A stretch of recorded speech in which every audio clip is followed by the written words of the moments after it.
Après l'attentat, je me suis demandé pourquoi cet homme, 40 ans, père de famille, pourquoi est-ce qu'il a pas fait un tel acte?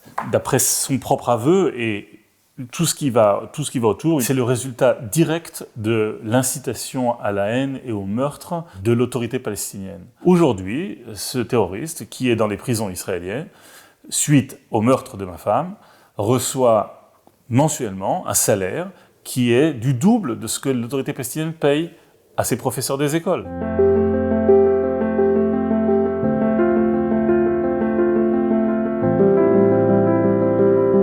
Benjamin et Esther Orgen ont tous les deux fait leur alia de France. Mariés pendant 30 ans, ils ont eu 6 enfants. Le 20 décembre 2020, dans la forêt tout près de son domicile, Esther est sauvagement assassinée par un Palestinien. De leur maison, de Tal Ménaché, Benjamin raconte qui était sa femme et les combats qu'il a décidé de livrer pour perpétuer sa mémoire. Benjamin Orgen, merci de nous accueillir chez vous. À Tal Ménaché, le public francophone a fait votre connaissance l'an dernier, après l'attentat terroriste qui a entraîné la disparition de votre épouse Esther Orgen. Vous avez fondé une merveilleuse famille, vous avez donné beaucoup d'actions à la mémoire d'Esther.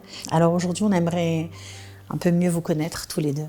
Nous avons fait notre alia séparément, puisque moi je suis venu en Israël en tant que jeune adolescent, juste avant la bar mitzvah.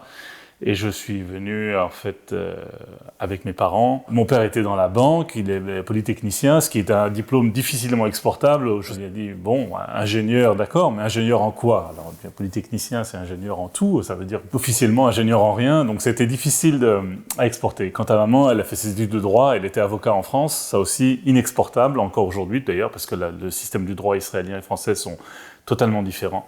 Finalement, ils ont... après plusieurs péripéties, de nombreuses péripéties, ils ont toujours dit que leur alia était réussi vu que leurs 3 enfants sont restés en Israël. Alors, vous aviez 12 ans. Ça a été un choc parce que je crois que vous avez étudié à Lucien de Hirsch. Alors, j'étais à l'école juive, à Lucien de Hirsch, en effet. Donc, c'était une transition qui était quelque part naturelle, mais d'un autre côté aussi très difficile parce que les amis, bien évidemment, sont restés en France. Donc, j'ai dû me replonger dans une nouvelle société, dans une nouvelle culture. Ça a pris bien 1 an pour se retrouver un petit peu ses traces et ses marques et pouvoir avancer. Alors vous êtes arrivé, on l'a dit, à 12 ans, c'est à peu près l'âge où Esther est tombée amoureuse d'Israël.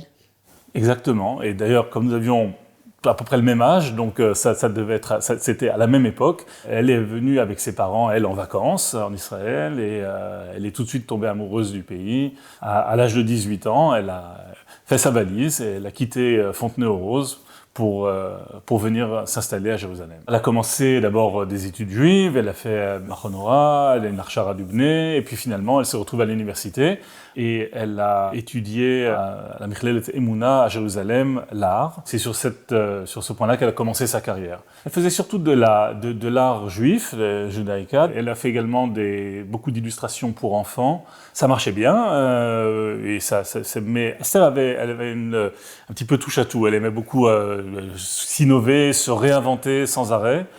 Et après plusieurs années, elle a commencé à étudier la psychologie, notamment la psychologie juive. Et c'est cette carrière qu'elle a finalement poursuivie pendant plusieurs années, jusqu'à la fin de ses jours, en fait. Son approche était plutôt holistique. Quand elle rencontrait quelqu'un, elle choisissait la méthode ou les moyens dans ce qu'elle avait étudié qui lui paraissaient le mieux adaptés. Mais c'est surtout en fait ses aptitudes personnelles, ce qu'elle avait, sa capacité d'écoute, de compréhension, une capacité extraordinaire aussi à percevoir le bon côté de chaque personne.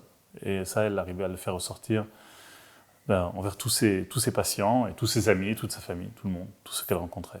C'est à l'université de Jérusalem que vous vous êtes rencontrés ou pas du tout? Elle étudiait à l'époque à Michlelet Emouna, mais en fait, ma mère, à cette époque-là, faisait sa conversion du droit français au droit israélien. Et dans le cadre de cette activité-là, elle a rencontré une amie, et elles se sont parlé, et puis finalement, moi j'ai un fils qui est à l'armée, qui rencontre pas de fille parce qu'il est sans arrêt. J'étais au Liban à l'époque pendant une année, quasiment dans l'artillerie, une autre année. Et elle a dit moi je connais une jeune fille ça pourrait coller. Donc je me suis retrouvé avec un petit morceau de papier avec un numéro de téléphone et avec l'ordre express de ma mère, appelle ce numéro. Donc étant un bon garçon, je me suis exécuté et je savais pas ce qu'elle avait exactement en tête, mais 6 mois plus tard, on s'est mariés. Et vous êtes venu tout de suite habiter à Tel Ménaché ou vous êtes passé par plusieurs étapes? On a pas mal bougé. Au tout début, nous habitions à Tel Aviv. Et puis après ça, je suis allé faire mes études au Technion. Donc nous avons déménagé pour Haïfa. Et puis après ça, on a décidé de quitter les villes et d'aller habiter dans un petit village. Puis finalement, on a trouvé notre place ici à Tal Ménaché, où nous habitons depuis 21 ans déjà maintenant. Alors justement, juste après l'attentat, vous avez réclamé une réponse sioniste.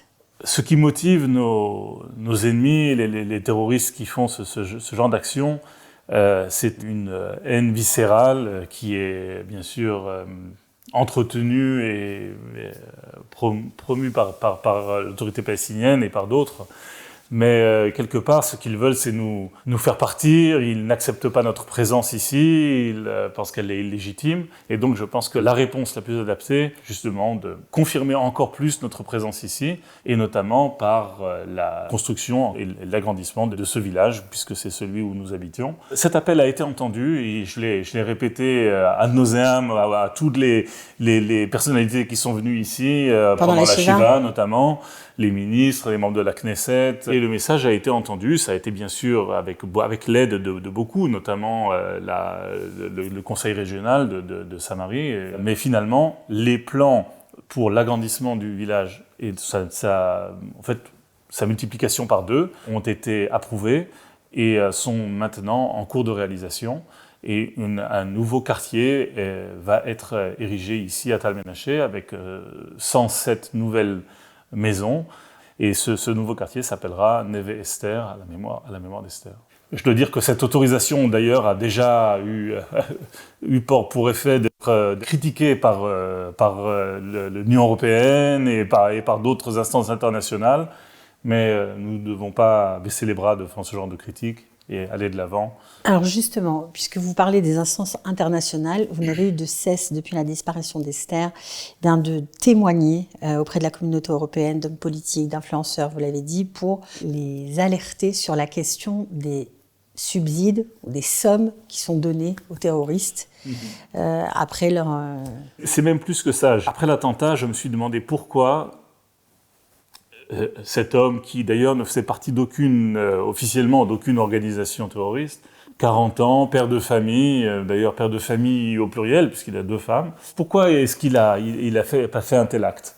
D'après son propre aveu et tout ce qui va autour, c'est le résultat direct de l'incitation à la haine et au meurtre de l'autorité palestinienne. Le gouvernement palestinien, l'autorité palestinienne, qui dirige bien évidemment d'une manière très stricte les médias et les messages qui passent dans ces organes de presse, n'a de cesse que de critiquer, mais d'une manière absolument presque quasiment moyenâgeuse, Israël, et en l'accusant de tout, et notamment par exemple d'avoir exécuté des expériences médicales sur des prisonniers palestiniens ou de leur refuser les traitements, etc. Et c'est suite à la mort d'un prisonnier palestinien qui est mort de cancer, mort de maladie, et pour venger cette mort que le terroriste a décidé de passer à l'acte. Or, il est mort d'une maladie et il a reçu tous les traitements possibles et imaginables, même bien plus que ce qu'on puisse recevoir en tant qu'Israélien moyen. Donc, cet homme a décidé de venger cette mort-là en tuant un juif. Et je ne viens pas critiquer les Palestiniens en tant que peuple, mais surtout l'autorité palestinienne en tant que ses dirigeants, glorifie les terroristes, et d'ailleurs leur accorde des sommes très importantes. Aujourd'hui, ce terroriste, qui est dans les prisons israéliennes, suite au meurtre de ma femme, reçoit mensuellement un salaire qui est du double de ce que l'autorité palestinienne paye à ses professeurs des écoles. Tout le monde le sait, plus ou moins, on dit oui, on en a entendu parler, mais je ne suis pas certain que ce soit vraiment au devant des considérations des décideurs, qu'ils soient d'ailleurs israéliens ou étrangers. Et quand ils octroient des subsides ou des budgets à l'autorité palestinienne, et la France est un très grand, dirais-je, donateur de fonds à l'autorité palestinienne directement, et la communauté européenne également de son côté, eh bien cet argent sert, entre autres, à financer toute cette diatribe anti-israélienne, anti-juive, antisémite, tout simplement, et qui est une incitation à la haine et au meurtre, et ça finance également ces salaires qui sont payés aux terroristes. Vous avez un projet pour lutter contre ça? Est-ce que vous avez reçu des soutiens politiques notamment? J'ai commencé à contacter les différentes personnes à qui j'avais accès directement, notamment l'ambassadeur de France, l'ambassadeur de la communauté européenne en Israël. Ils m'ont reçu, je leur en ai parlé. Ils n'étaient pas spécialement étonnés par ce que je disais, mais qui plus, qui moins, ont exprimé leur souhait de m'aider à diffuser ce message. Mais en plus de ça, il y a d'autres personnes qui, en tout cas, se sont engagées à m'aider et à participer à ce combat. Je dois citer notamment notre représentant à l'Assemblée nationale, Meir Habib, mais également des membres de la Knesset en Israël. Je suis en contact avec Yom Tov Khalfon, mais avec d'autres également, de la majorité et dans l'opposition. J'ai joint des forces d'ailleurs avec une lobbyiste belge qui, elle, se trouve plus proche du Parlement européen pour faire avancer également ces points-là auprès des parlementaires européens. C'est quoi votre but sur ce thème? Le but est de faire entendre ce message et d'essayer d'influencer ne serait-ce qu'un peu. Je ne fais pas d'illusions, on ne va pas changer le monde, c'est au-dessus de mes forces probablement. Il se trouve qu'aujourd'hui, dans la culture actuelle, dans les médias, si on a une histoire personnelle qui émeut, à ce moment-là, on vous donne la parole. Je vais essayer d'utiliser cette scène, ce micro qu'on m'a tendu, pour faire entendre les messages qui me semblent les plus importants aujourd'hui, ou en tout cas ceux dans lesquels je peux influencer. Mais Esther a écrit, en tant que thérapeute, beaucoup d'articles, d'écrits différents, notamment qui ont été publiés dans le Petit Hebdo à l'époque. Et un des articles du Petit Hebdo qu'elle avait écrit juste après un attentat a été d'ailleurs republié après celui où elle a trouvé la mort, et dans lequel elle donnait un petit peu sa vision de quelle doit être notre réaction aux attentats terroristes. Un attentat est le résultat d'un trop-plein de haine. C'est l'expression dénaturée d'une idéologie religieuse quelque part, mais mortifère. Et donc ce qu'il faut, c'est corriger ça en se donnant toutes les forces possibles pour réagir du côté positif, du côté de la construction, du côté de l'amour, du côté de la vie. Et c'est vers ces points les plus positifs que j'essaye quand même de mettre le plus vif de nos activités. L'activité politique dont on a parlé tout à l'heure est un à côté qui peut-être réussira d'une manière plus ou moins, mais je pense que il est important d'abord de mettre l'accent sur les aspects, dirais-je, positifs et de construction que nous avons décidé de prendre après l'attentat. Alors justement, il y a un an, tout juste après son départ de ce monde, vous vous êtes lancé vraiment avec beaucoup d'énergie dans la construction d'un parc dans l'endroit où elle a été assassinée, à sa mémoire. Esther, comme je l'ai dit, elle aimait énormément la nature, elle aimait beaucoup Eretz Israël, et elle adorait aller se promener et avoir des activités sportives, notamment dans cette forêt qui est juste à côté. Nous partons donc sur ce sentier fatal dans la forêt de Reichan. Comme elle le faisait chaque jour, Esther était partie courir. C'est la dernière image qu'on ait d'elle en vie. Difficile d'imaginer aujourd'hui, en marchant sur ses traces, le calvaire qu'elle a dû vivre. Et elle n'était pas joignable, forcément on a commencé à paniquer un peu. Après avoir appelé le premier cercle, les amis et tous les gens du village pour voir si quelqu'un avait vu Esther, les enfants d'Esther et de Benjamin sont très vite arrivés au domicile de leurs parents. On a engagé des recherches, je suis allé signaler sa disparition à la police. Très rapidement, de très fortes forces de police, de l'armée, des volontaires sont venus.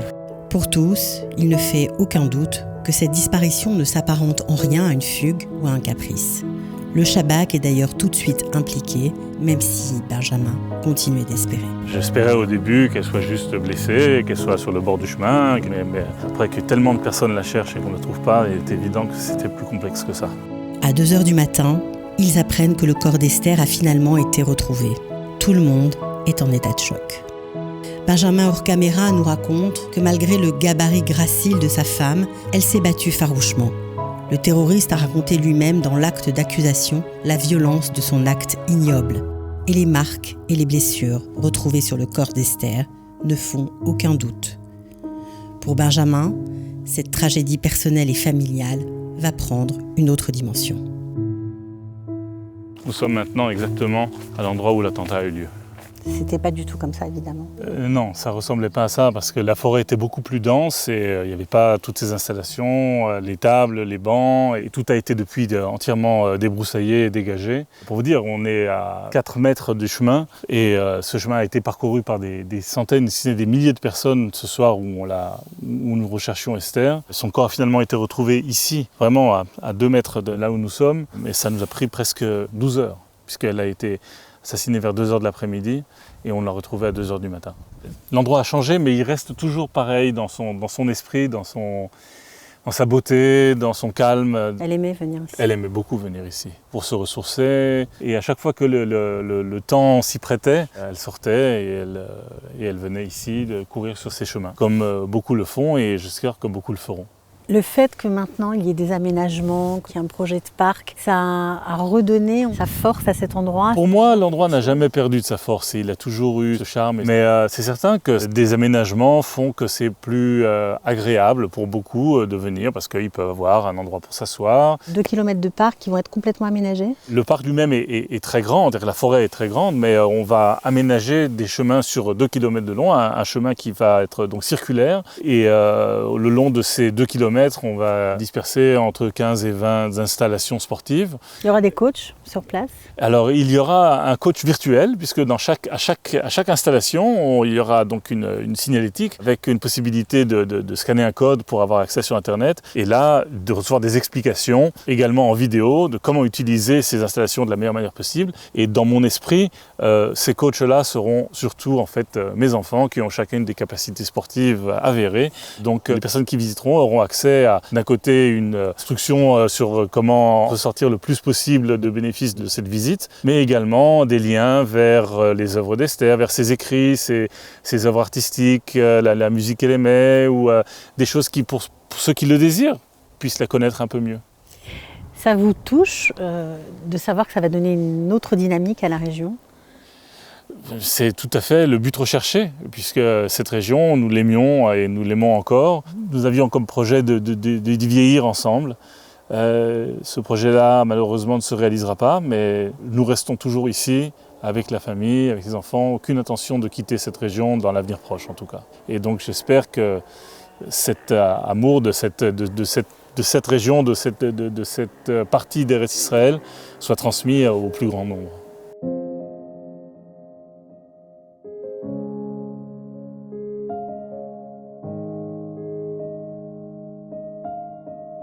Comment vont-ils, vos enfants ? Je peux dire qu'ils vont bien. Je pense qu'ils vont bien. Chacun a trouvé quelque part une activité dans laquelle il s'investit depuis dans le courant de l'année dernière pour ventiler un petit peu toute la détresse et la grande abîme dans laquelle nous nous sommes retrouvés après l'attentat.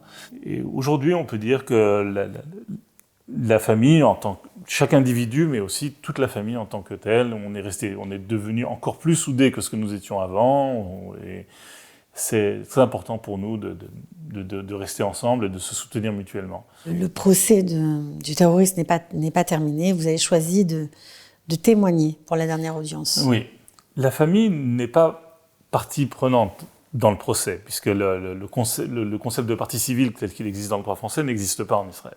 Et donc c'est un procès pénal, où le gouvernement, on va dire, entend en procès le terroriste, et donc dans ce cas précis c'est l'armée, puisque c'est sous une juridiction militaire. Mais il y a une étape du procès qui est les plaidoiries sur la sentence, dans laquelle les proches de la victime peuvent témoigner. Ce n'est pas une obligation, mais c'est possible. Et nous avons choisi de le faire pour plusieurs raisons.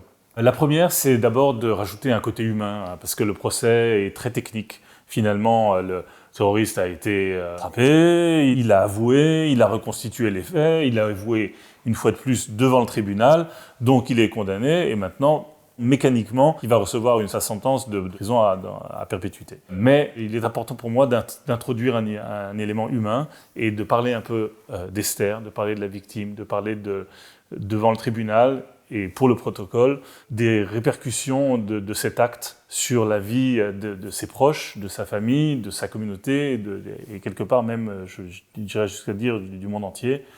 Et je pense qu'il est important que ce soit dit pendant le procès. L'autre chose, c'est que je compte dire au tribunal, et ça s'adresse au tribunal, mais ça s'adresse en fait surtout à l'opinion publique, puisque ce genre d'audience a une certaine couverture médiatique, que je déplore le fait que le terroriste soit seul sur le banc des accusés. Et comme je l'ai dit tout à l'heure, je pense que c'est un meurtre qui a été commandité et qui est d'ailleurs rémunéré. Donc si quelqu'un a fourni la motivation et après ça paye le meurtrier, pour moi c'est évident que c'est en fait un meurtre commandité et les commanditaires devraient être avec lui sur le banc des accusés. Et là, je pense que ce doit être les dirigeants actuels de l'autorité palestinienne. Alors, vous avez fait beaucoup de choses depuis le départ d'Esther, on l'a dit. Vous avez édité, je crois, un recueil de ses textes, en fait, des textes qu'elle a écrits. En fait, nous avons choisi dans chacun de ces domaines d'activité de faire quelque chose qui perpétue sa mémoire ou qui continue dans sa voie. Donc, sur les aspects plus nature et sportifs, comme on l'a dit, le parc. Dans le domaine de la thérapie, il y a une école de thérapie qui a été créée à son nom, mais ça, j'en ai pas le mérite parce que ce sont ses amis et ses professeurs qui ont décidé de nommer une école qui existait déjà à son nom. Dans le domaine artistique, donc nous avons édité Megillat Esther juste après l'attentat que j'ai fait encore une fois en coopération avec d'autres. Toutes les illustrations sont d'Esther. J'ai demandé et ils ont répondu positivement à Benjamin Netanyahu, à l'époque était le Premier ministre, et à Ruby Rivlin, le président de l'État à l'époque, tous les deux ont été remplacés depuis, mais ils ont écrit une introduction chacun à cette Megillah. Et comme vous l'avez dit également, nous avons recueilli, j'ai plus encouragé, et ceux qui ont vraiment fait le travail, ce sont les 3 sœurs d'Esther, et ils sont publiés aujourd'hui aux éditions Lishma, en France, mais également dans toutes les librairies juives et dans toutes les librairies en règle générale, on peut toujours aller et commander cet ouvrage. Et on va faire d'ailleurs une 2e édition en Israël du même livre, et il sera disponible également en Israël. Ce projet n'est pas encore terminé parce que nous avons entrepris également de les traduire et l'année prochaine d'éditer ce livre en hébreu. C'est une façon de la prolonger, de faire ce genre de choses? Oui, c'est une façon en fait de passer son message. Aujourd'hui, elle n'est plus capable physiquement, elle, de diffuser ce message, et donc c'est à nous de le faire en son nom. Elle voulait diffuser toujours plus d'amour, plus de bien-être, plus de vision positive de la vie. Donc il faut continuer, c'est un message extraordinaire, il ne faut absolument pas l'étouffer. On a parlé de projets que vous avez faits, on va dire un peu pour faire entendre la parole d'Esther, pour le CAL, pour la communauté, mais vous avez fait quelque chose aussi pour vous. J'ai fait pas mal de choses pour moi, mais une des choses que j'ai d'ailleurs décidé relativement tôt, c'était de m'entourer le plus possible d'œuvres d'art. Parce que Esther était artiste, mais la plupart de ses œuvres ont été vendues, et j'en ai relativement peu. Et il y a plusieurs artistes qui ont été touchés par l'événement et qui ont après coup voulu contribuer ou apporter leur soutien et par leurs moyens. Donc il y a ce tableau qui a été fait par Aura Oziel, qui est une peintre extraordinaire, et à la mémoire d'Esther, et c'était une amie très proche. J'ai également demandé à Dan Groover, qui est un artiste franco-israélien que j'ai rencontré sur Facebook. Et en voyant toute son œuvre, il y a un tableau spécifique qui m'a beaucoup interpellé. Il joue beaucoup avec les lettres. Et je lui ai demandé d'en réaliser un pour moi, dans cet esprit-là. Et sur ce tableau, je lui ai demandé d'écrire « Kol David Rahmana, le Tavavid », ce qui veut dire en français Tout ce que fait Dieu est pour le bien. Et c'est un message très fort que je tenais à avoir sous les yeux, parce que dans mon esprit, c'est ou ça, ou dire que tout est le résultat du hasard, et après on tombe dans un nihilisme qui va me mener directement, à mon avis, à une dépression. Donc c'est pas du tout ce que je veux. Et je pense honnêtement que la Emouna, la foi et les messages que nous avons reçus de nos sages, à travers les âges, nous donnent cette force. Je pensais d'abord le mettre ici dans le salon, mais mes enfants m'ont dit que c'était un message trop dur pour eux. Et donc finalement, je l'ai mis dans mon bureau et je l'ai en effet sous les yeux tous les jours. Et j'y crois toujours. Quand vous parlez avec vos enfants, vous pensez qu'ils ont réussi à surmonter l'horreur et de garder ce message positif? Est-ce que c'est pas trop difficile pour eux? Je pense que oui. C'est en fait le résultat de toute l'éducation qu'Esther leur a donnée, nous a donnée depuis toujours. Et elles ont toujours été élevées dans cette vision positive et de voir les choses, le bon côté des choses. Et dans toute chose, on peut toujours trouver les bons côtés. C'est grâce à des influences spirituelles qu'elle a transmis cette éducation. C'est Israël qui l'a rendue comme ça. Je pense qu'elle l'était de manière innée, mais bien évidemment, elle a trouvé sa place ici. Et c'est pour ça d'ailleurs que cette capacité apparemment résonne avec l'air d'Eretz Israël, avec ses paysages superbes, avec les communautés qui nous entourent, avec le retour du peuple d'Israël sur sa terre, la création de l'État et notre indépendance, que nous continuons à payer d'un prix très lourd, mais quelque part, je veux dire, malgré que ça peut paraître horrible, mais ça vaut le coup. C'est fort ce que vous dites. Je le pense honnêtement. Jamais la pensée de quitter Israël ne m'a effleuré l'esprit, mais même, j'ai jamais même pensé de quitter Tal Menaché ou quitter le Shomron. Je pense que notre place est ici. Et une fois qu'on a payé sa place aussi cher, on ne la laisse pas partir comme ça.